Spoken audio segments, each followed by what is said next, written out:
Welcome to SMSF Mate, our general advice warning.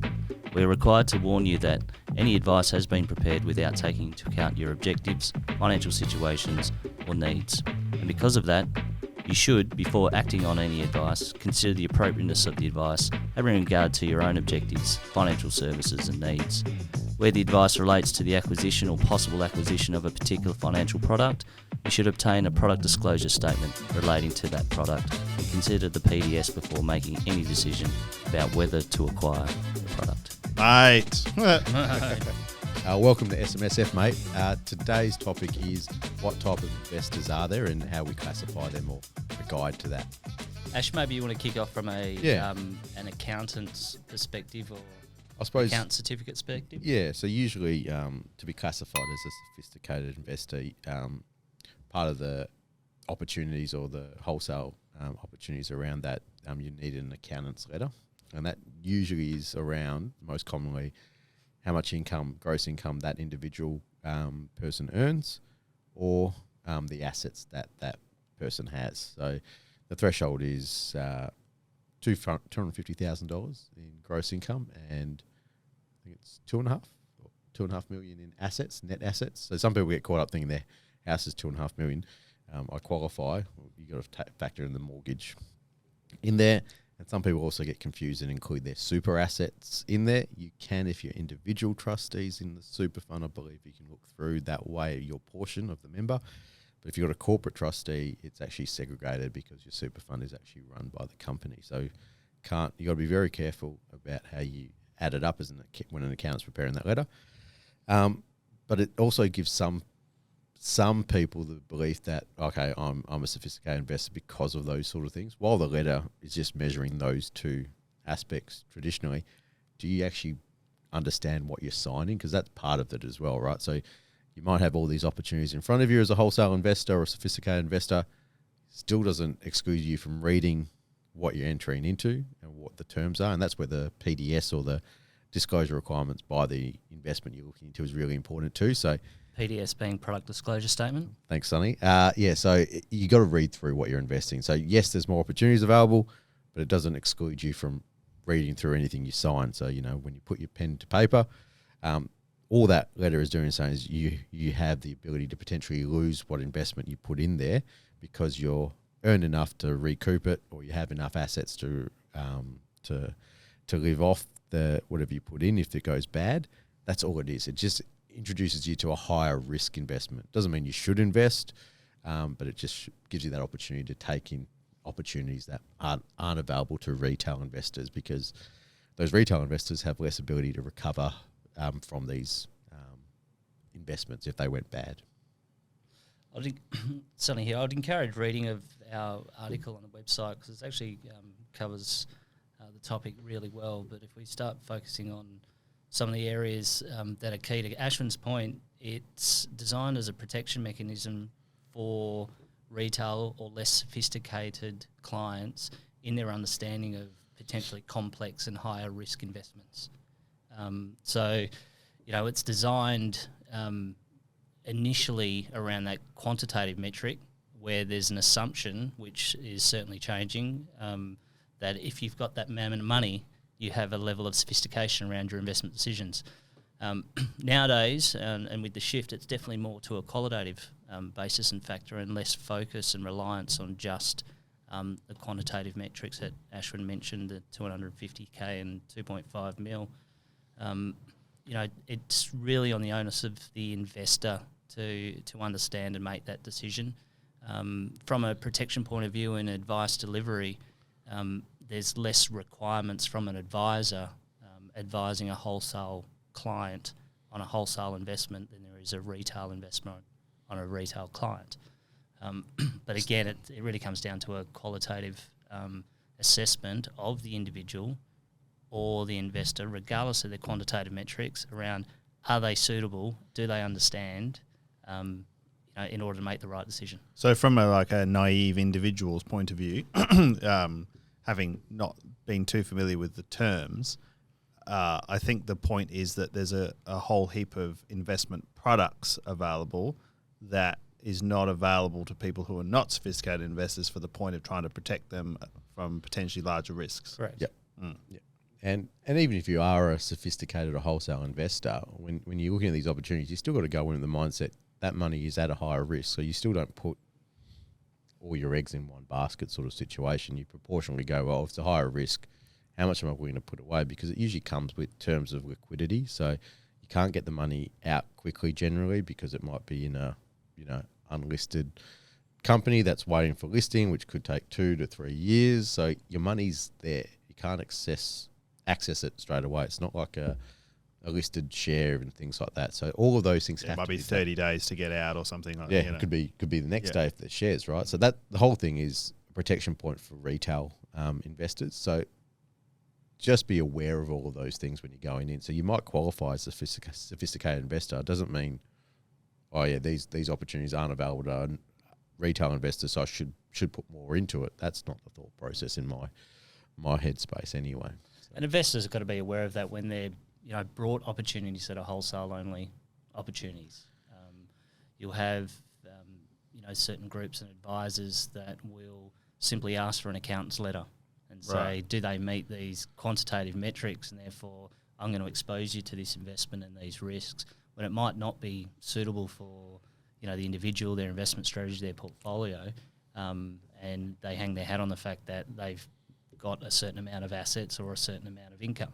Yep. So would it be right in that the accountant, no offence to Ashwin, it's technically not their job to check whether or not that investment is suitable or not? They're just filling in. We won't be checking. No. You're just saying, yes, you meet the test. Here's my letter of proof to say you're validated against this. Because the letter will generally be one of the conditions to invest in that product. So all it is ticking one of the boxes that this person is a sophisticated investor.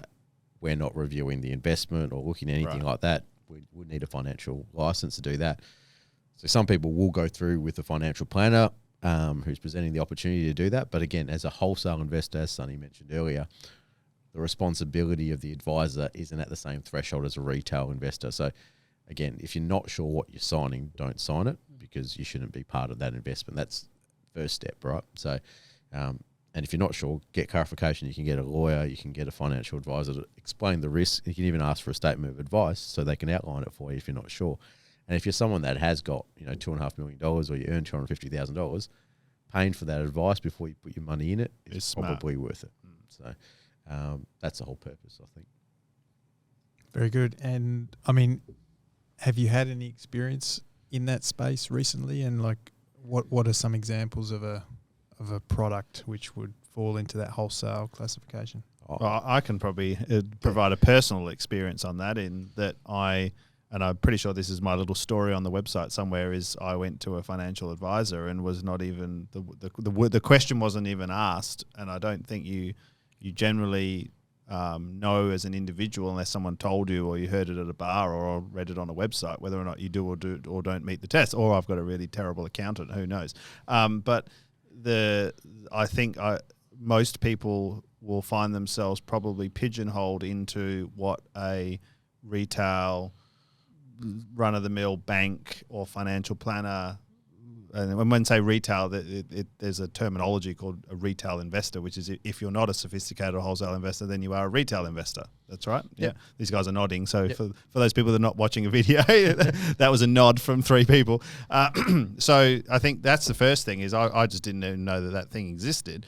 And then once you do know that exists, there's a whole suite of new products and opportunities that are available to you if you tick that box. So it wasn't like you go to the financial planner or the bank and the bank says, well, if you're a retail investor, you can have these ones. If you're a sophisticated investor, you can have these ones, or you can have access to those things. It's just assumed that you're not a sophisticated investor, and so you get pushed down a path. I would probably say generally most people are retail investors. That's probably why the assumption's there. But when you see an advisor, you're usually supposed to fill out a fact find, and on that fact find, you should write down what your income is, you write down what your assets are. So from that, most advisors at that point will identify whether the potential is there to be a sophisticated investor, because they would have had all the information. So a good legitimate financial advisor would ask. Well, it's best practice, regardless of the quantitative. Yeah. Right? Someone could have $10 million and I've inherited it and not have a single amount of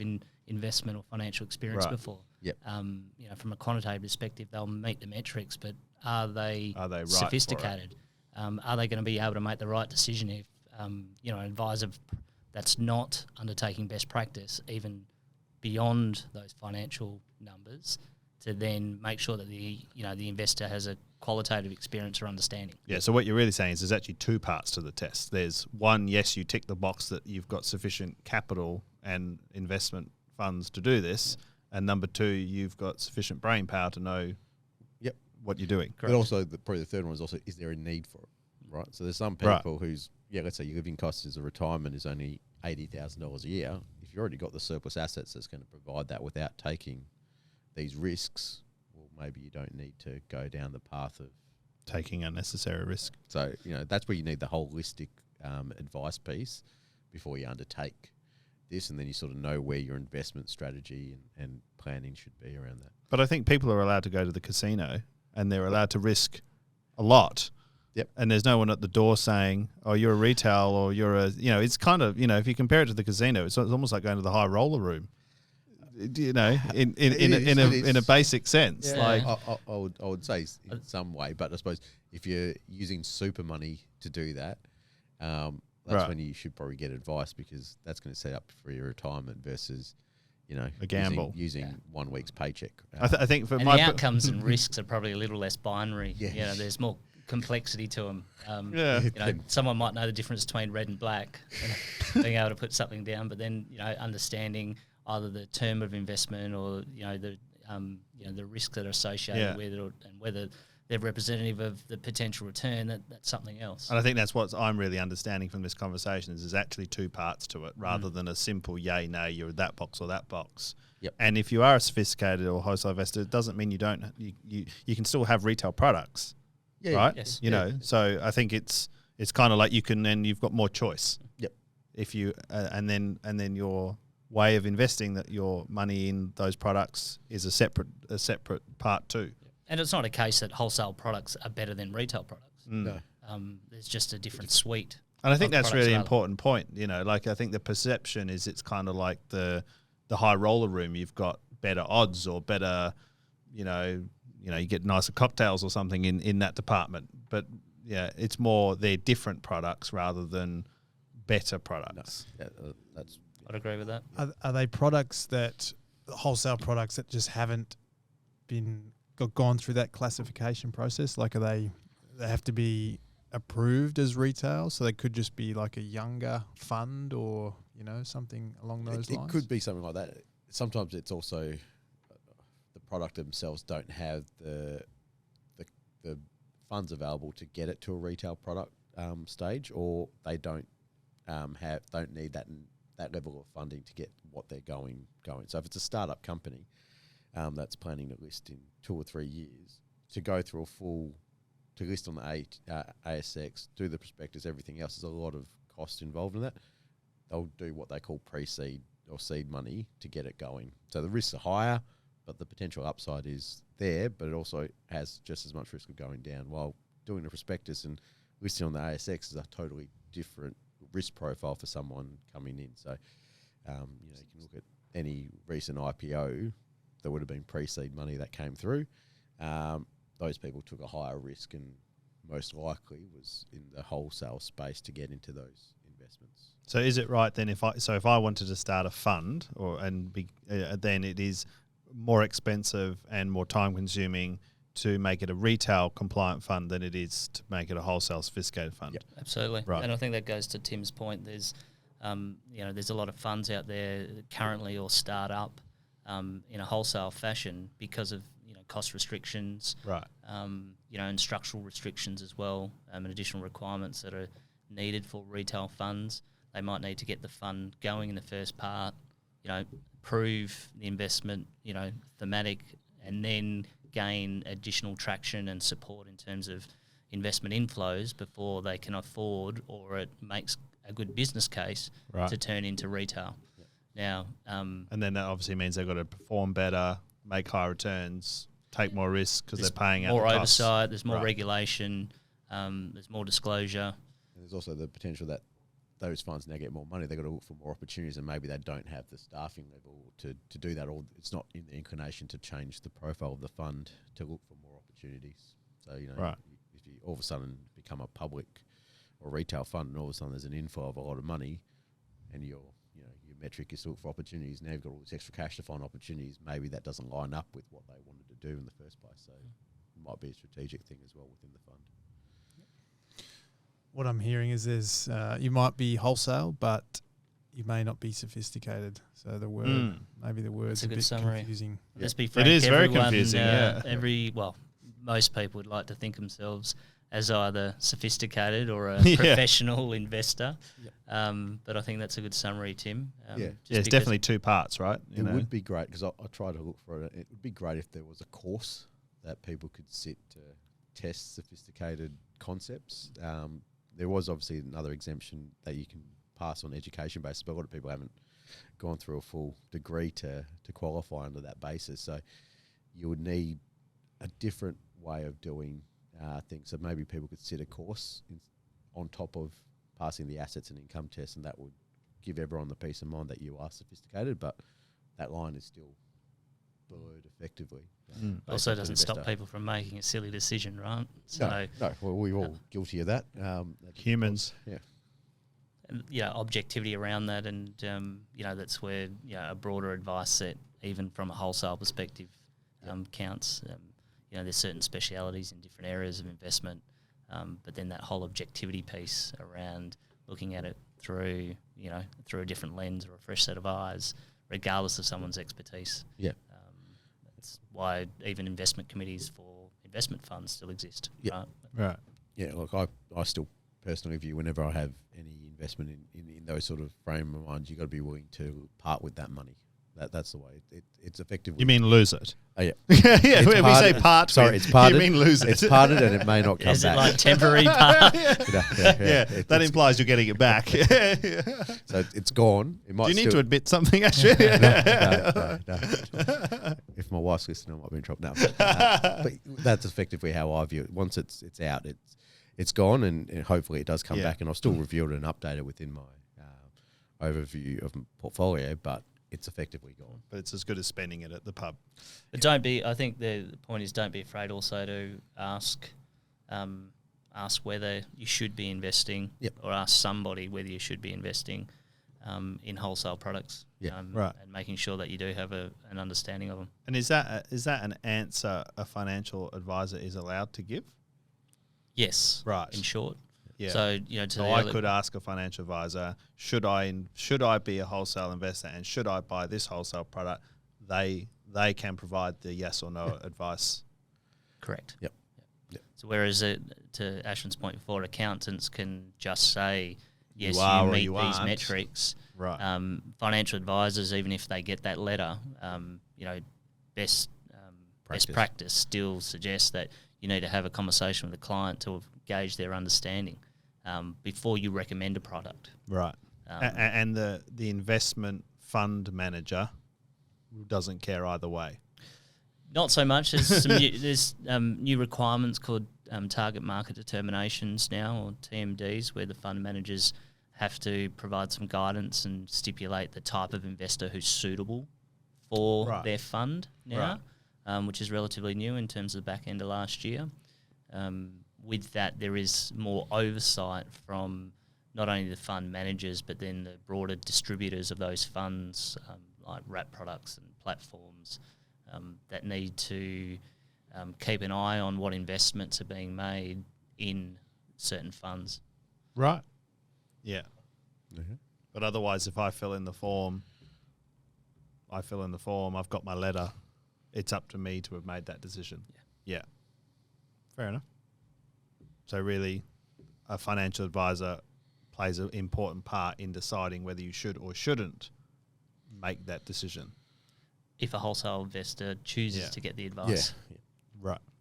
Yeah, and you as the wholesale investor chooses to, go down that path, and Which is part of, if you're reading through whatever application you're filling out, if you're not comfortable with it, that's when you should know what the words say. you should be engaging a financial advisor for some clarity, and then still make a decision after that advice piece. Very good. Beautiful. All right. First one done. That seemed like good content. I don't think we missed anything particularly. No. I think it was good clarification on lots of points because it is really misleading. And if you Google what is wholesale investor, you get like a one paragraph. You know, amount of mates that now qualify shouldn't be doing this shit. Yeah, right. This is the thing. Yeah, like a lot of people. A lot of people, I think, probably do qualify without knowing. Thank you for joining us once again. If you're interested in our waffle about self-managed super funds, feel free to join us on smsfmate.com.au or search SMSF Mate in Spotify.